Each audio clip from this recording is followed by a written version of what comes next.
Hi friends, welcome back to my channel. இன்றைக்கி நம்ம மூணே இன்க்ரீடியன்ட்ஸ் வச்சு வாயில் போட்டதுமே கரைஞ்சி போகிற மாதிரி ஒரு ஸ்வீட்டு தான் செய்ய போகிறோம். வாங்க சீக்கிரம் வீடியோக்குள்ளே போயிடலாம். அதுக்கு ஃபஸ்ட்டு ஒரு மிக்ஸி ஜார் எடுத்துக்கோங்க. ஒரு மெஷர்மெண்ட் கப்புக்கு 2 கப் அளவுக்கு தேங்காய் துருவல் போட்டிருக்கேன். ஒரு மீடியம் சைஸ் தேங்காய் ஃபுல்லாக நான் சொரவே எடுத்திருக்கேன். அப்புறம் ஒரு டம்ளர் தண்ணி எடுத்து நம்ம அதையே கொஞ்சம் கொஞ்சமாக இதுக்குள்ளே சேர்த்து நம்ம அரைச்சி எடுத்துகிட்டு வர போகிறோம். 2 ஏலக்காய் தட்டி போட்டிருக்கேன். அப்புறம் இப்போ வந்து பாருங்கள், நல்லா அரைச்சி எடுத்தாச்சு. இப்போ இதோட நம்ம தேங்காய் பால் தான் நமக்கு தேவை, அதனால் நல்லா புழிஞ்சு எடுத்துக்கலாம். ஒரு வடிகட்டி வச்சு நீங்கள் புழிஞ்சிக்கலாம், இல்லை ஒரு நீட்டான ஒரு கிளாத் வச்சு புழிஞ்சு எடுத்துக்கலாம். உங்களுக்கு எப்படி சௌகரியமோ அந்த மாதிரி நீங்கள் பண்ணி எடுத்துக்கோங்க. இப்போது நம்மளோட தேங்காய் பால் நல்லா ரெடி ஆயிடுச்சு. அதுக்கப்புறம் நான் சேர்த்த போகிறது முட்டை தான். இதுக்கு 4 முட்டை நான் எடுத்திருக்கேன். ஃப்ரிட்ஜில் வச்சது நம்ம யூஸ் பண்ணக்கூடாது. ரூம் டெம்பரேச்சரில் இருக்கிற முட்டை தான் நம்ம எடுக்கணும். ஃப்ரிட்ஜில் ஒரு வேளை இருந்தாங்கன்னா நீங்கள் ஒரு 15 நிமிஷத்துக்கு முன்னாடி இல்லை அரை மணி நேரத்துக்கு முன்னாடி வெளியில் எடுத்து வச்சுருங்க. இதையே நம்ம உடச்சி ஊற்றிக்கலாம். இப்போது ஒரு ஸ்பூனு இல்லைன்னா விஸ்கு வச்சுட்டு நம்ம இதையே நல்லா மிக்ஸ் பண்ணி விட்டுடலாம். நீங்கள் நினைக்கலாம் அந்த முட்டையை மிக்ஸி ஜாரில் போட்டு அடித்து எடுத்துடலாமா அப்படின்னு. அப்படி பண்ணக்கூடாது. நம்ம இப்படி தான் மிக்ஸ் பண்ணணும்.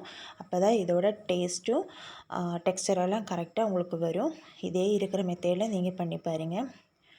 இப்போது மெஷர்மெண்ட் கப்புக்கு 1 கப் அளவுக்கு நான் வெல்லம் எடுத்திருக்கேன். உங்கள்கிட்ட நாட்டு சர்க்கரை இருந்தாலும் பரவாயில்ல, ஆனால் நம்மளோட சீனி மட்டும் சேர்த்தக்கூடாது.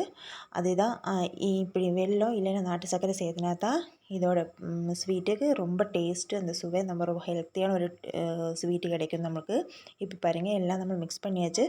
ஆனாலும் நம்மளோட வெல்லத்தில் ஏதாச்சும் கரடு அந்த மாதிரி கல் மண் எதாவது இருக்கும். அந்த முட்டையை கொஞ்சம் நல்லா பீட் ஆகாமல் இருக்கும், அதில் ஏதாவது தூசி இருக்கா பார்க்கல அப்படின்னு சொல்லி நம்ம வடிகட்டி எடுத்துருக்கோம். இப்போது அடுப்பு பற்ற வச்சு ஏற்கனவே ரெடி பண்ணி வச்சுருக்கிற நம்மளோட பாத்திரத்தை நம்ம அதுக்குள்ளே வச்சிடலாம். தண்ணி ஊற்றி நம்ம இதையே நல்லா வேக வச்சு எடுக்க போகிறோம்.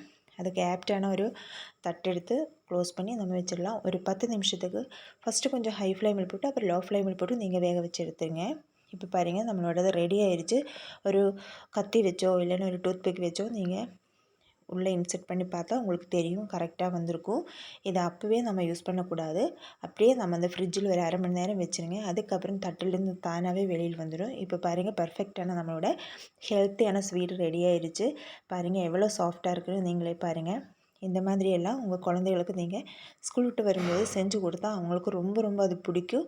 இது ரொம்ப ஹெல்த்தியும் கூட. இதில் எந்த ஒரு மாயமோ எதுவுமே நம்மளுக்கு எதுவுமே சேர்த்துல. பாருங்கள், என்னோடய வீடியோஸ் உங்களுக்கு பிடிச்சிருந்தா மறக்காமல் எப்பவும் சொல்கிற மாதிரி லைக் பண்ணுங்கள்.